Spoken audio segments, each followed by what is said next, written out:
Alright, good morning guys. So, welcome to our lecture about acute leukemias. So, this is our second lecture for the final term and I hope na lahat kayo safe and sana tumigil na guys no yung mga pag-uulan na to. Okay, so when talking about acute leukemias, let's define first ano ba yung tinatawag na neoplasm, no? Neoplastic disorder. These are group of disorders which can be acquired and actually which can be due to a mutated gene, no? When we say neoplasm kasi, that's cancer sa dugo. Okay, that would be good example of your myelodysplastic disorder, no?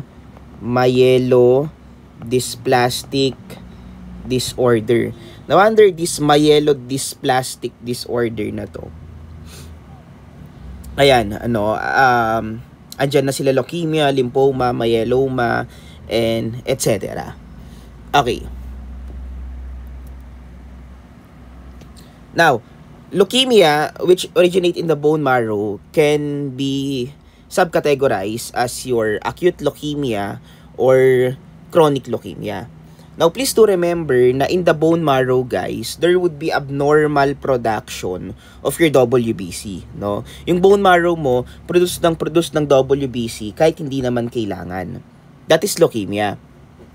Not to be confused with your leukocytosis. Iba naman po yon, no? Kasi when you say leukocytosis, that would be increased production of WBC. That serves as a compensating mechanism. During what? During bacterial infection, during viral infection, or during toxic crisis, no? Kumbaga, when we say leukocytosis, yung mga WBC na produce kasi kailangan sila. When we say leukemia, yung mga WBC na po-produce kahit hindi sila kailangan. Alright. Now, first we have your acute leukemia, no? Now, when we say acute kasi, yung mismong leukemia, nag-umpisa siya bigla-bigla, no? There would be a sudden or rapid progression of leukemia.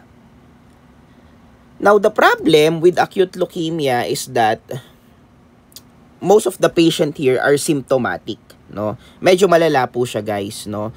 Common symptoms and signs would include fever, sudden fever, no? Kumbaga guys, hindi gumagaling-galing yung fever ng mismong pasyente. Pabalik-balik.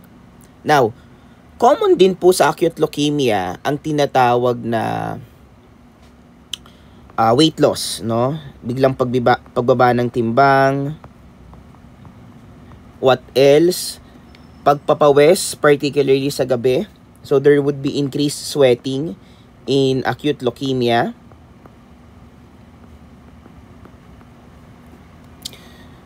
Okay. And usually, ang mga apektado pong blood cells is yung mga batang blood cells, no? Ang apektado is yung tinatawag natin na blast cells. Ayan. Now, due to the excess accumulation of these blood cells, mas prominent po ang bone pain kapag acute leukemia, no? Kaya kung mapapansin nyo, palaging sumasakit ang buto ng mga taong may acute leukemia. Alright.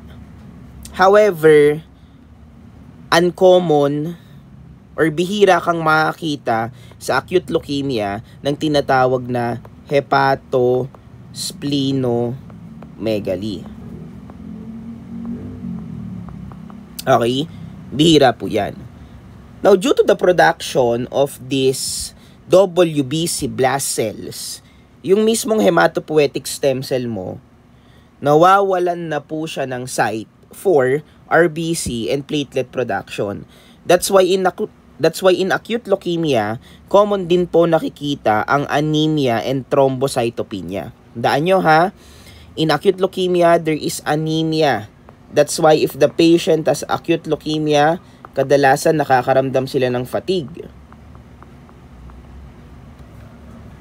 If the patient has acute leukemia, meron din po silang thrombocytopenia, no? When you say thrombocytopenia, mababa ang platelet count, no? That's why for those patient na may acute leukemia, they tend to have these bruises or mga pasa sa katawan. Okay. Sir, question, sa chronic leukemia po ba nakakita tayo ng anemia and thrombocytopenia? Most of the time, hindi present ang anemia and thrombocytopenia sa mga taong may chronic leukemia. Okay? Chronic leukemia is insidious. Progression is more slower. Medyo mabagal, guys, no? Most of the patient na may chronic leukemia sa umpisa, asymptomatic po sila. Alright? Ano na ang problema sa chronic leukemia? Ang problema sa chronic leukemia, guys, is the increased production of your mature WBCs.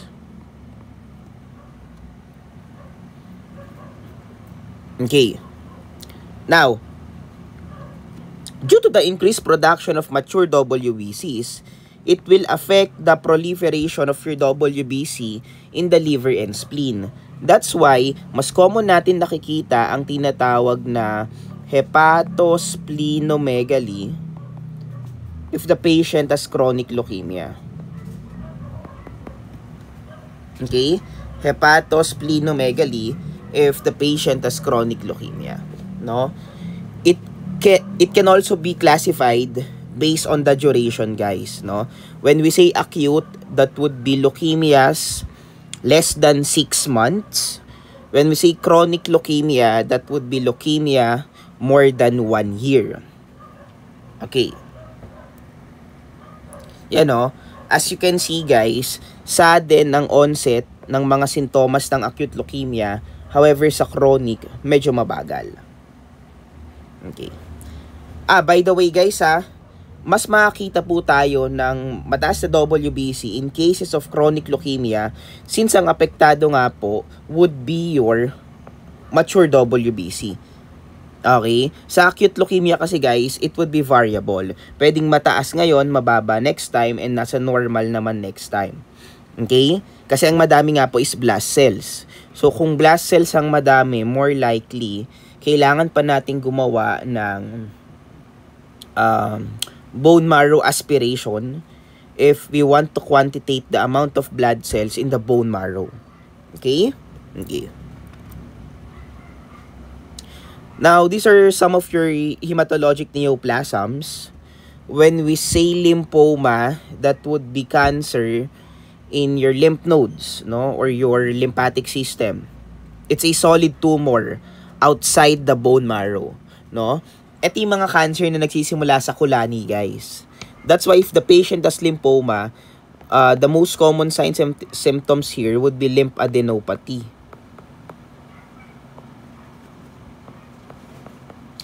This lymphadenopathy can be painless or painful. Depende, guys, no? Pero sa umpisa, ang kulani kapag lymphoma, hindi siya masakit, no? Eventually, sumasakit na lang siya. Most of the time, kasi meron din namang mga lymphoma na yung mismong lymphadenopathy masakit sa umpisa. Pero most of the time, painless, no, ang kulani na lumalaki if it is lymphoma. Okay. Now, when we say myeloma naman, that would be cancer of your plasma cells responsible for the production of your antibodies, no? Now, most of the time, if the patient has this myeloma, it can actually produce a non-functional antibodies, no? So, even the immune system are affected if the patient has myeloma. Okay. Now, what are the potential cause of this leukemia, no? Ano ba yung mga nagbibigay, guys, no, ng chances to have leukemia? Unang-una, if you have prolonged exposure with chemicals such as benzene, no? Even xylene, guys. So therefore, these are chemicals na categorized as carcinogenic, no, na cause ng cancer. We also have your hydrocarbons. And even pangkulay ng buhok, guys, no? Yung hair dye, it can actually cause leukemia sometimes. Or it can add up to the risk for having leukemias. Okay. Environmental cause would include prolonged exposure with insecticides and even pesticides. No, kaya hindi po sinisinggot ang Baygon, ha? Okay. Now, there are some viruses that actually cause leukemia, no? We have your Epstein-Barr virus, yung na-lecture natin last day, no? The one that causes your Cushing's disease, no? Now, if you have Epstein-Barr virus kasi, you have high risk for developing nasopharyngeal carcinoma.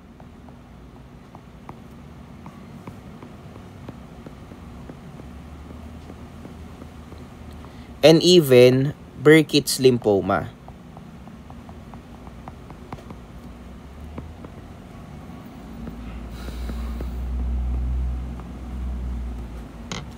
Okay. Now, meron ding mga sakit kung saan nagkakaroon ng consequences of having leukemia. Unang-una ay napag-aralan natin ng midterms na tinatawag na Fanconi anemia, no? Fanconi anemia.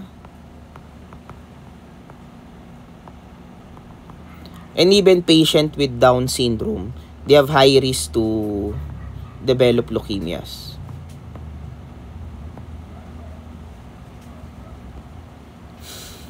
Okay.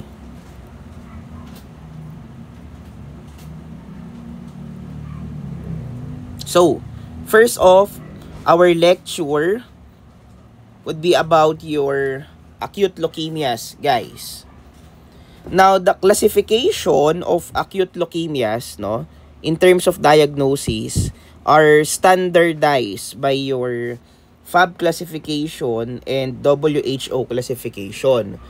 Ang pinakaunang system na ginamit dito is yung tinatawag na FAB classification, no?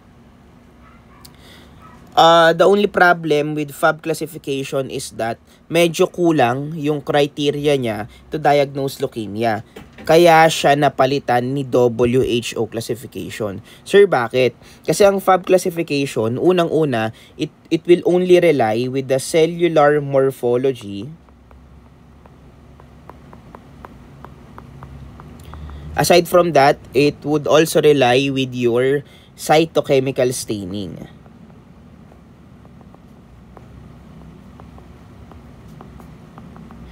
So, medyo kulang, guys, no? Hindi kagaya ni WHO classification na nagre-rely unang-una with cellular morphology, cytochemical stain, flow cytometry, cytogenetic abnormalities, and even the clinical syndrome, no? So, madaming ebidensya ang ginagather ng WHO classification enable to diagnose leukemia. Alright? Kaya siya yung tinatawag na gold standard for diagnosing your acute leukemias. Okay. And aside from that, guys, eto pa, kung mapapansin nyo, kung gagamit ka daw ng FAB classification, it would consider more than 30% of the blood cells or the blast cells para masabing meron kang acute leukemia. However, mas pinababa siya in WHO classification. Kasi in WHO classification, once na magkaroon ka ng more than 20 blast cells in the blood, that would be considered as acute leukemia na agad po. Alright? Alright. So, tandaan nyo ha, mas lamang si WHO classification kasi mas madami siyang mga test na ginagawa and mga kino-consider na signs and symptoms to diagnose leukemia to diagnose acute leukemia. Ayan no, cytogenetics. Dito pa lang, panalo na talaga yung WHO classification. Okay, so the first acute leukemia na pag-aaralan po natin would be your acute lymphoblastic leukemia, no? Now, most of the time, the prognosis in acute lymphoblastic leukemia or yung tinatawag na ALL, ayan yan si ALL is very good talaga, no? chances of getting better is more higher in acute lymphoblastic leukemia. However, ito lang yan guys. Common siya sa mga bata, no? It is considered as the most common leukemia sa mga bata. And usually sa mga bata, kapag na-detect siya ng maaga, malaki ang chance na gagaling yung mismong pasyente. The only problem is that kapag na-detect siya sa matatanda, medyo alanganin tayo with adults kapag nagkaroon sila ng acute lymphoblastic leukemia, since mababa ang prognosis or mababa ang chance na gumaling ng matatanda if kapag nagkaroon sila ng acute lymphoblastic leukemia. Okay. Sir, what's the problem in acute lymphoblastic leukemia? Nasa pangalan na guys, no? There would be increased amount of your lymphoblasts. Madami ang mga immature lymphocytes. So basically, it affects the lymphocytic lineage. However, when talking about acute lymphoblastic leukemia, ang common na tinatamaan niya guys is mga T cells. Okay. Sir, question. Paano ko po ma-identify ang isang acute lymphoblastic leukemia using the FAB classification and using the WHO classification? Now, unang-una guys, patient with acute lymphoblastic leukemia is positive with your TDT. Sir, what is TDT? TDT is an enzyme, no? It's an intranuclear enzyme. Etong enzyme na to, tumutulong to for lymphocyte maturation. So having it said na tumutulong siya for lymphocyte maturation, present po siya sa mga immature lymphocyte, no? Based on the book of Rodax, around 90% of the lymphoblasts contains TDT. So yun lang yun guys eh. Kapag marami ang lymphoblast, more likely marami din ang TDT. So therefore, pwede mo siyang gamiting diagnostic tool to diagnose acute lymphoblastic leukemia. Sir, bakit? Kasi po ang TDT, hindi na siya present sa mga mature lymphocytes. Okay? Ang TDT, present po siya sa mga immature lymphocyte or sa mga tinatawag na lymphoblast. Alright? Alright. So, that would be number 1. Number 2 na pwede natin gamitin to diagnose your acute lymphoblastic leukemia is your PAS. Sir, what is PAS? Periodic acid shift. Anong trabaho ni PAS? Your PAS stains your glycogen. No? So, therefore, lymphoblast contains glycogen and minamaximize natin yon to be able to quantitate them or to be able to know if sobrang dami ba ng mga lymphoblast na yan. Please do remember na your periodic acid will oxidize the glycogen for easier staining. Sino pong magi-stain? Yung mismong shift ang magi-stain. Alright? Alright. Now, the positive result for periodic acid shift is either magenta red or bright fuchsia, no? Positive is magenta red or bright fuchsia.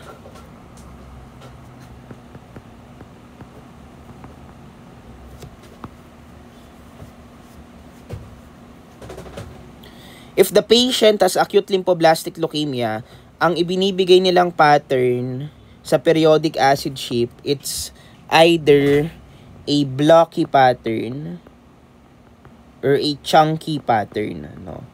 Blocky or chunky pattern.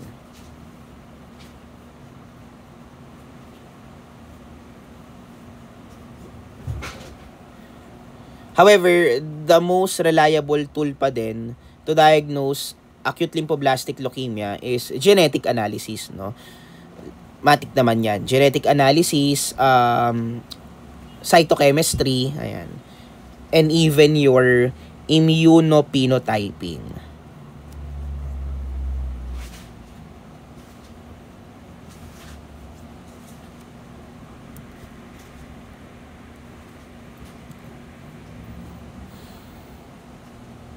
Okay, now, please do remember na 75% of leukemia in childhood is ayan nga no, acute lymphoblastic. Okay. Now, in the peripheral blood smear, there are predominant lymphoblasts. Makikita ka pa rin naman ng tinatawag na smudge cells. However, guys, ang smudge cells kasi, mas ina-associate natin siya with chronic lymphocytic leukemia or yung tinatawag na CLL, no? Sa ALL, mangilan-ngilan, no, may smudge cells ka na makikita. And dahil nga sa predominant production of your lymphoblast or lymphocyte, kokonte ang your granulocyte. That's why there is granulocytopenia. Ayan. Ngayon kung mapapansin nyo guys, we have the B cell ALL and the T cell ALL. Ito yung mga CD marker na hinahanap natin, enable to diagnose them. Okay? Kung mapapansin nyo, they're both positive with the TDT. Alright? They're both positive with the TDT. Ibig sabihin guys, pareho silang mga lymphoblasts. Alright.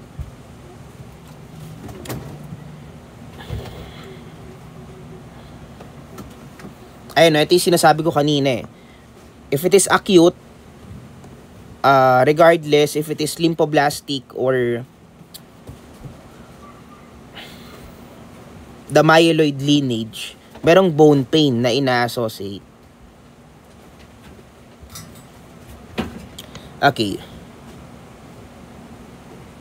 Okay, so dito tayo guys, no? We have the 3 subtypes of your acute lymphoblastic leukemia that would depend on the morphology and the cell size, no? Unang-una guys, may tinatawag tayo na FAB-L1 or yung tinatawag na ALL-L1, no? Ang ALL-L1 guys, common siya sa mga bata. Alright. Ang itsura ng mga lymphoblast dito is maliliit, no? There would be presence of small and homogeneous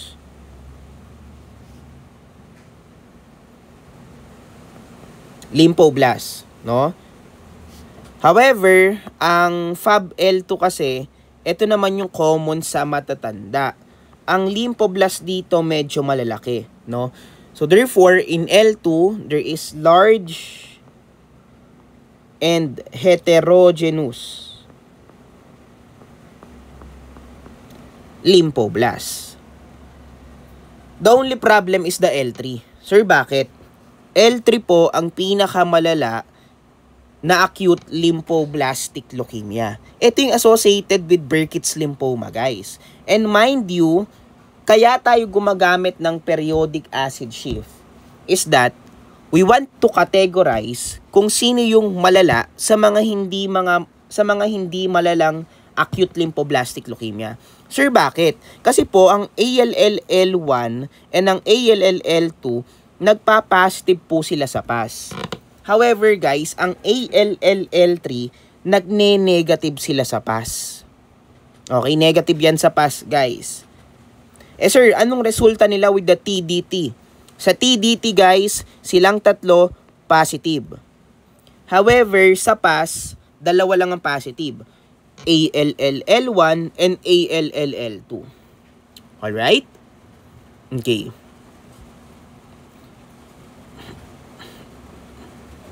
Now, in patient with ALL-L3, ang mga lymphoblast dito is characterized having this large and homogeneous appearance, no? Large and homogeneous appearance. Alright? Okay. So basically guys, ang isang normal lymphoblast, it has a round and oval nucleus. Mga normal guys ha, round and oval nucleus, no? However, ang isang abnormal lymphoblast, it has this prominent irregularities. Sir, what is prominent irregularities? Ito po, oh. prominent irregularities. That would be number 1. Number 2, guys, is medyo maputla yung cytoplasm nila, no? It is described having this scanty blue cytoplasm for the abnormal one, ha?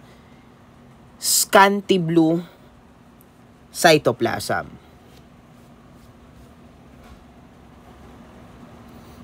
Ayan o, scanty blue. Maputla, guys. And may irregularities, no? Even yung nucleus niya may irregularities. Even yung mismong cell, guys, may irregularities din. That's how you identify an abnormal lymphoblast.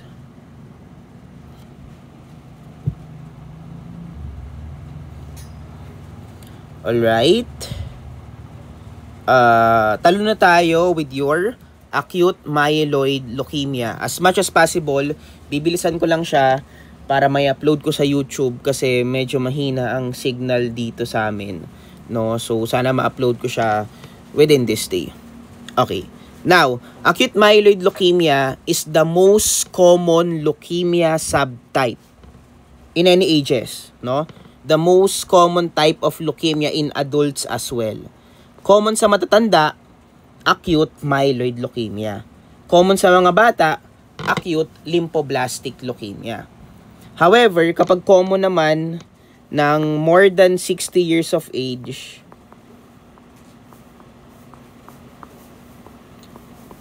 ano naman tawag sa kanya? That would be your CLL, no? Kapag more than 60 years of age, CLL. Sa matatanda, acute myeloid leukemia. Sa mga bata, acute lymphoblastic leukemia, no? Now, bihira ang acute myeloid leukemia sa mga bata. Ang apektado na lineage sa acute myeloid leukemia is, nasa pangalan niya na, guys, mga granulocyte and mga monocyte, no? Dahil nga blast cell sila, mga batang granulocyte and mga batang monocyte, no? Mga immature, guys, ang apektado. Now, there would be increased presence of your immature myeloid cells in the bone marrow, and mas common ang bone marrow infiltration when talking about acute myeloid leukemia. Since obviously, guys, sa normal na tao, mas madami ang myeloid cell compare sa mga lymphoid cells. Okay. Now, common clinical findings in acute myeloid leukemia is the accumulation of malignant cells in different sites of the body, including the gums and the skin. That's why patient with acute myeloid leukemia, no, some subtypes of acute myeloid leukemia is may tinatawag na gingival hyperplasia, no? Gingival hyperplasia. Sir, what is gingival hyperplasia? Pangangapal po ng gilagid. Doon nag-accumulate yung mga myeloid blood cells, myeloid blast cells sa gilagid, guys. No? Okay? Okay. And even sa skin, eh. That's why may mga rashes sila, no? Makatid din yung skin nila. Alright. Now, splenomegaly is seen in half of the AML patient. However, very rare kang makakita ng lymphadenopathy if the patient has acute myeloid leukemia. Pangatlo, guys, is yung tinatawag na hyperuricemia, no? Sir, what is hyperuricemia? Pagtaas ng uric acid sa dugo ng mismong patient. Bakit po tumataas ang uric acid sa dugo ng pasyente? Due to increased cell death, no? Increased cell death of what, sir? Of your malignant cells.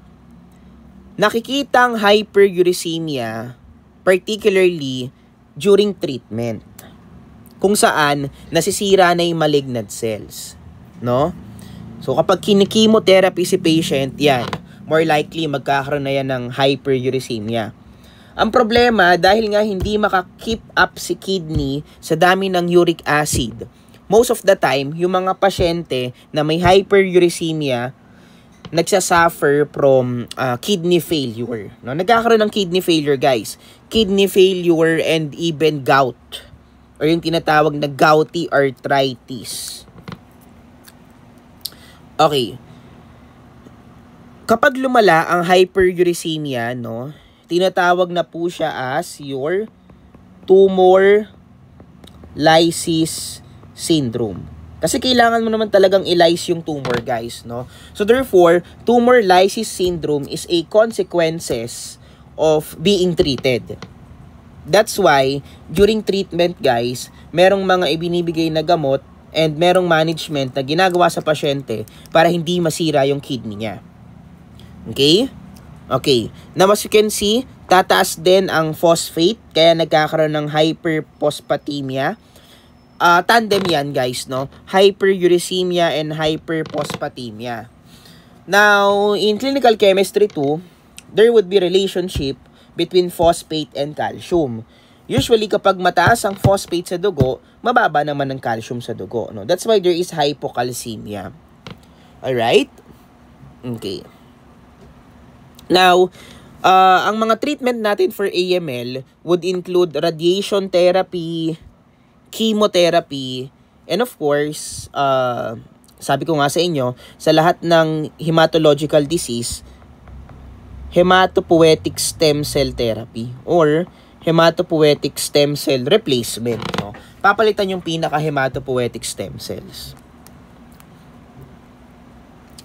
Now, we have two stains na ginagamit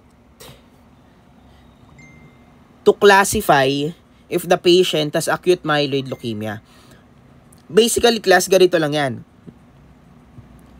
How do you differentiate your AML versus your ALL? No? Ano yung mga stain na pwede mong gamitin? Unang-una, we have your myeloperoxidase stain or yung tinatawag na MPO. Pangalawa, may tinatawag din tayo na SBB or the Sudan Black B.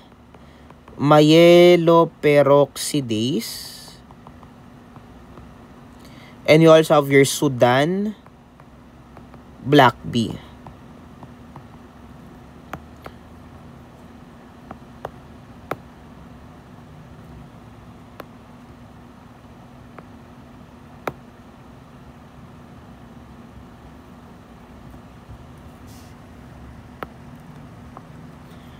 Okay, usually guys, nagpa-positive po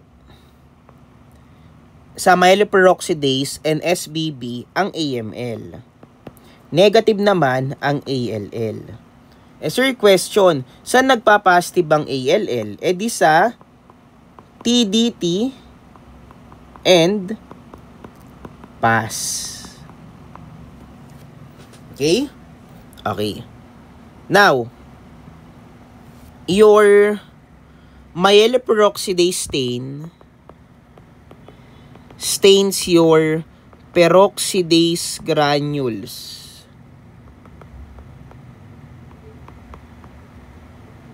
Or yung mga tinatawag na rods. The only consequences when using this myeloperoxidase stain is that it actually requires a more pressure specimen kasi your peroxidase granules tends to oxidize in time, no? So, dapat mas fresh yung specimen na gagamitin natin. Mas preferred ang myeloperoxidase stain kapag ang specimen natin is mga venous blood compare sa mga capillary blood. Sorry guys, no? Mas preferred pala ang capillary blood for the MPO stain kasi mas fresh ang capillary blood, no? Pwede mo na siyang irekta sa mismong laboratory. Okay. Now, we also have your SBB stain or yung tinatawag na Sudan Black B. Ngayon, eto naman, kapag masyado namang matagal yung specimen mo sa laboratory, you can actually use your SBB or the Sudan Black B, no? Mas common siya na ginagamit, guys, sa mga air-dried specimen.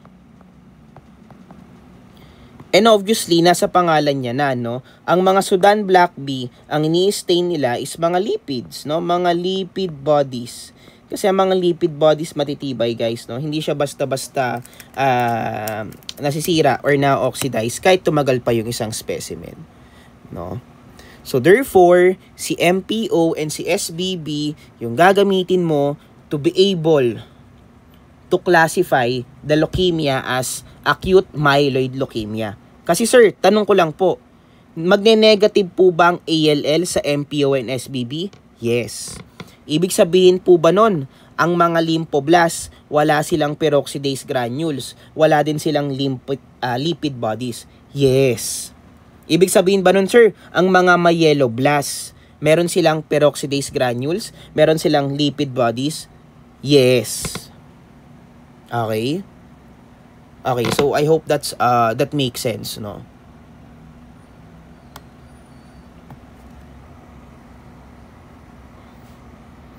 Alright, so talon tayo sa mga classification ng acute myeloid leukemias. Number 1, guys, acute myeloid leukemia, minimally differentiated. Ito yung tinatawag, guys, na FAB-M0. Okay? Sir, how do I know na I am dealing with FAB-M0? Apektado po, myeloblasts. However, ito yung kakaiba sa kanya. Nagne-negative kasi to sa MPO and SBB. Siya yung nag-iisang acute myeloid leukemia subtypes na nagne-negative sa MPO and SBB. Sir, bakit? Kasi there is no evidence of any cell maturation here. Tignan nyo, guys, oh, our rods are absent. Eh ano bang ini-stain ni MPO? Our rods. Saan ba gawa ang our rods? Peroxidase granules. Si peroxidase granules po ba yung sinasabi nyo, sir, kanina na nag-oxidize? Yes. Kaya po ba sabi nyo kanina kapag MPO ang gagamitin, mas required ang fresh specimen? Yes. Okay?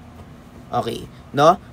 Negative siya, guys, sa mga cytochemical stain. Yun ang palatandaan natin with M0. Negative with cytochemical stain. However, ang apektado na lineage is myeloblasts.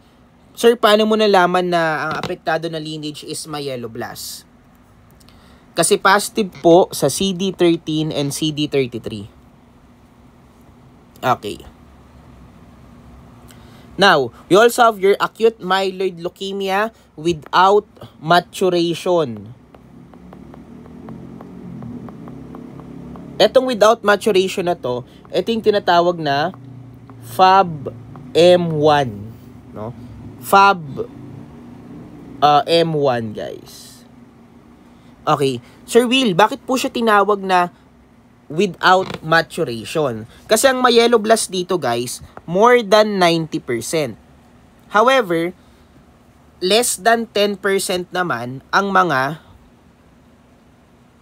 nagmamature na blast cells, no? Kaya siya without maturation kasi more than 90% ang myeloblasts and less than 10% ang mga may evidences for maturation.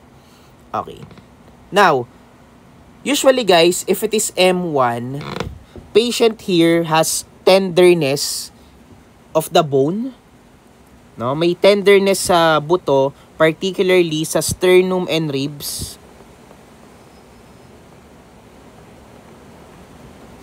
Okay, this is characterized having a gradual or rapid onset of fever, no? It actually resemble acute infection. Akala mo meron ka lang acute bacterial infection, acute viral infection, pero AML-M1 na pala. No, kumbaga, guys, si AML-M1, bigla-bigla siyang dadating sa buhay mo. Okay? Okay. Now, more than 90% of the myeloblasts here is characterized having this fine and homogeneous na ano, sir? Na chromatin, no?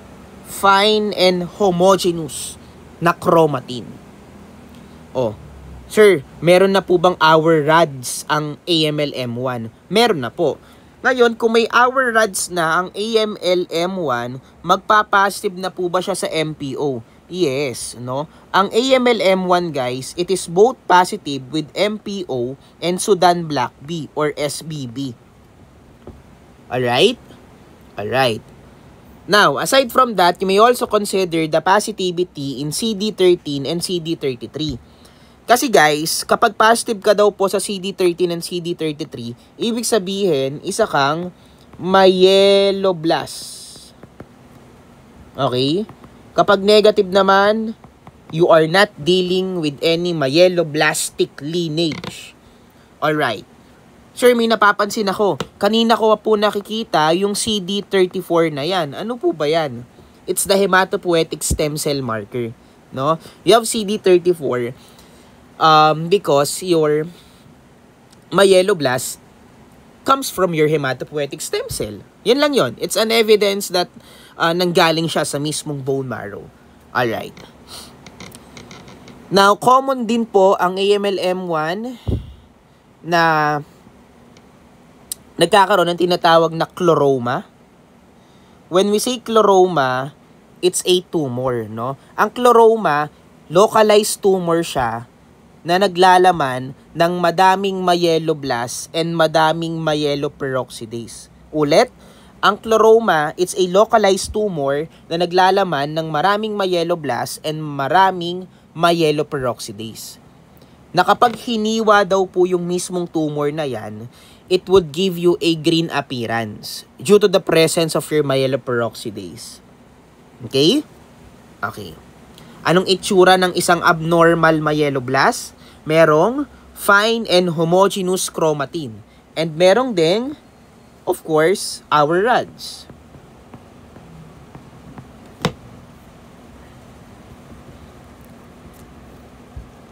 Okay.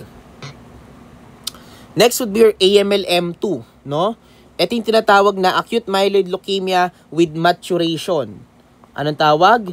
AML-M2 or the FAB-M2. Sure, nagtataka ako. Kanina, yung AML-M1 without maturation. However, ang AML-M2 with maturation, paano po nangyari yon? Kasi ang mga myeloblast naman dito, guys, less than 90%. Unlike kanina sa M1 na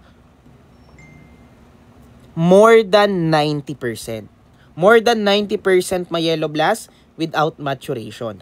Less than 90% myeloblast with maturation. Okay? Okay. Now,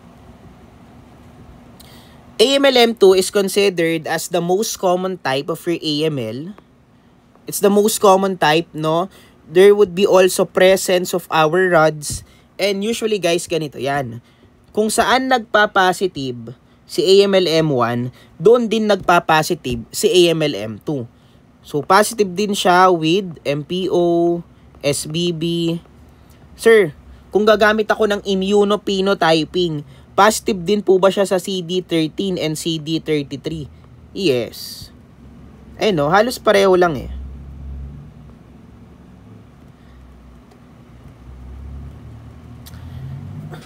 Okay. In AML-M2, there would be evidence of epistaxis and even gingival bleeding. No, meron na ring mga hemorrhagic manifestation. However, mas common kasi ang hemorrhagic manifestation with the AML-M3. So, here's the AML-M3, the acute promyelocytic leukemia, no? The affected blast cells here is your promyelocyte. Sir, si promyelocyte ba considered pa rin as immature myelocyte? Yes. Okay, your promyelocytic leukemia is considered as the most aggressive type of your AML. Kumbaga siya yung kamatay-matay, guys, no?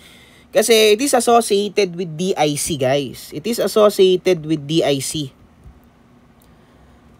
If hindi agad siya na-detect, namamatay agad yung mismong pasyente, no? If left untreated, pwedeng mamatay yung mismong pasyente, guys. By the way, mas common to sa mga lalaki, itong FAB-M3 na to. And tinawag siya na promyelocytic kasi there is abnormal promyelocyte, guys. No? There would be abnormal promyelocyte. Ang isa pa sa mga unique with AML-M3 is that siya po yung naglalaman ng pinakamadaming hour rods to the point na sa sobrang dami ng hour rods, nakakabuo na ng tinatawag na fagot cell. So, dito mo makikita yung napag-aralan natin last time na fagot cells. What is fagot cells? Accumulation of hour rods or bundle of hour rods. So, ibig sabihin ba nun, sir, mas matingkad ang kulay ng mga promyelocyte compare sa myeloblast? Yes. Bakit? Kasi mas madami siyang hour rods na nai-stain ni myeloperoxidase. 'Di ba? When using myeloperoxidase, may stain niya ang M1 and M2. Magkakaroon ng kulay. However, mas matingkad ang maibibigay na kulay ni AML-M3 kasi siya yung mas madaming hour rods compare kay M1 and M2. Okay. Now, promyelocyte in AML-M3 is characterized having this butterfly coin-on-coin nucleus, no? Minsan tinatawag din siya as apple core nucleus or the bow type shaped nucleus.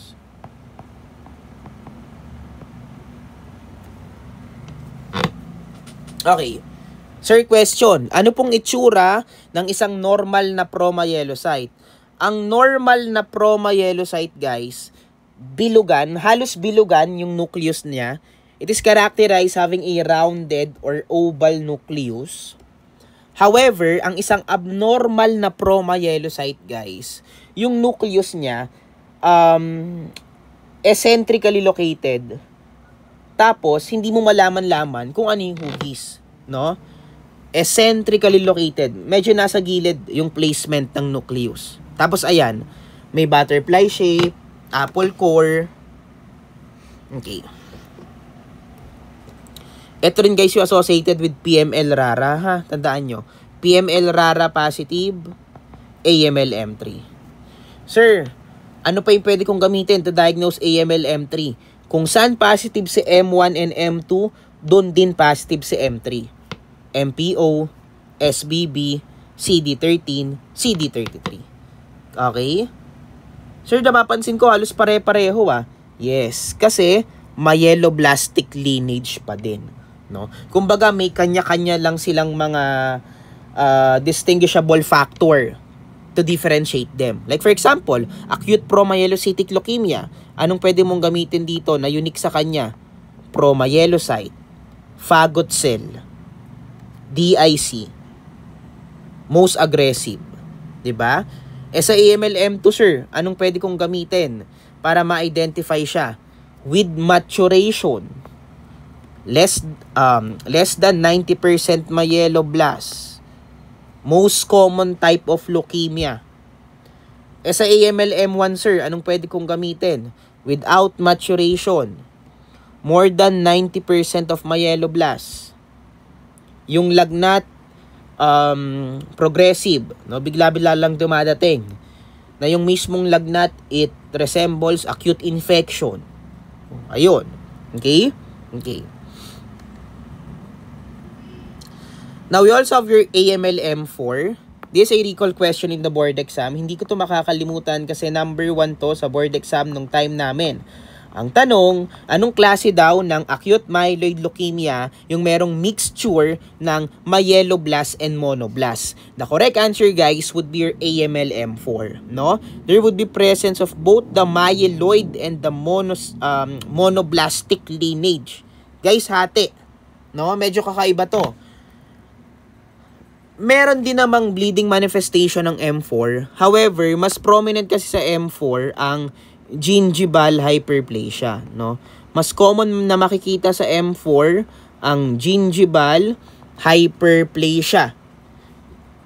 Okay, this otherwise known as your Naegeli's leukemia.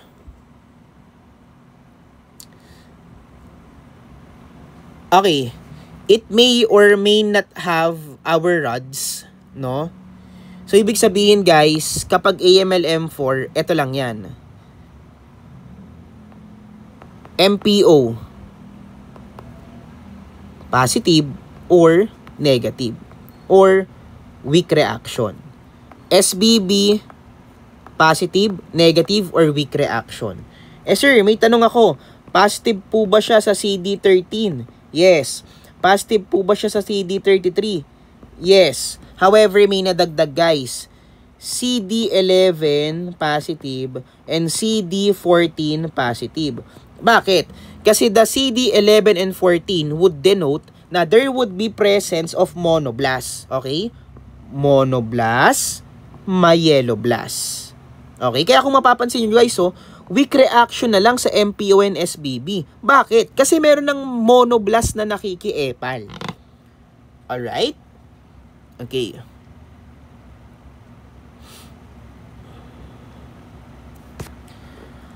Ang monoblast dito guys, characterized having pseudopodia, no? Ang monoblast dito guys, merong pseudopodia.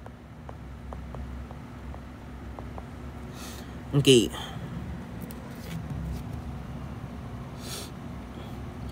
Now, we also have your acute monocytic leukemia or yung tinatawag na AML-M5. This is usually uncommon, no? Very uncommon. Patient here would have fever, headaches, gingival hyperplasia, meron din So M4, M5, both may gingival hyperplasia. However, sa M5 kasi, meron na ditong skin lesions, no? Yan. Yun ang uncommon naman with the 1, 2, 3, 4, yung skin lesions. Na unique naman with the M5. Ang problema sa acute monocytic leukemia is the monoblast, no? Nasa monoblastic na tayo, guys. By the way, your AML-M5 is otherwise known as your Schilling's type or Schilling's leukemia. Okay. Sir, kung monoblast na lang ang apektado dito, magne-negative po ba to sa SBB and MPO? Tama kayo, guys. Negative siya sa SBB, negative din siya sa MPO. Negative na rin po ba sir sa CD13 and CD33? Yes. Saan po siya magpa-positive? CD11 and CD14 positive. Question sir, meron po ba akong stain na pwedeng gamitin to identify acute monocytic leukemia? Yes. And yung stain na yon tinatawag as your non-specific esterase.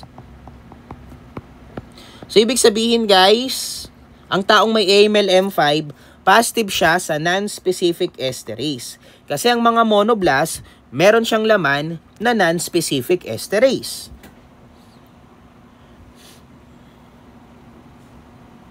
Anong kulay niya sa non-specific esterase?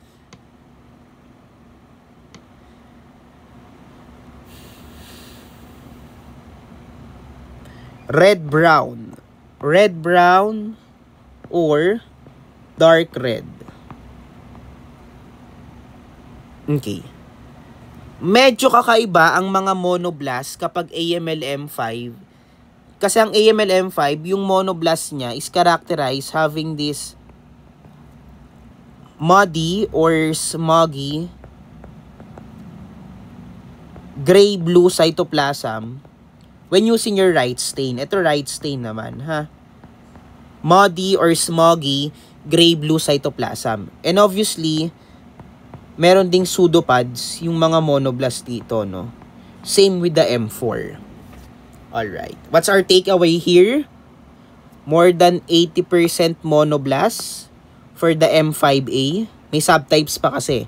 And for the M5B, guys, less than 80 monoblasts. Yun lang naman pinagkaiba ng subtypes. Depende sa dami ng monoblast.